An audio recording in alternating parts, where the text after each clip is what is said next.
எவ்வளவு ஒரு beautiful performance. அந்த நிலா மாதிரி அப்படியே குளிர்ச்சியா இருந்தது அவரோட பெர்ஃபார்மன்ஸ். So beautiful. அந்த நாணம்ல வந்து ஒரு சிரிப்பு நீங்க வச்சீங்க ஃபர்ஸ்ட் பல்லவியில, அது ரொம்ப கியூட்டா இருந்தது.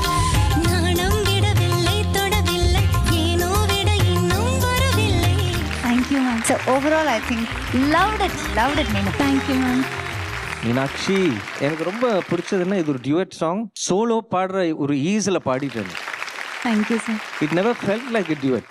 அண்ட் அந்த பிரெத் கண்ட்ரோல், அந்த பிளானிங் எல்லாமே ஈஸியாக வருது. அந்த ராகத்தோட அந்த பாவங்களும் ரொம்ப ரொம்ப அழகாக நீ கொண்டு வந்து இதுக்கு மேலே என்ன பாடுறது?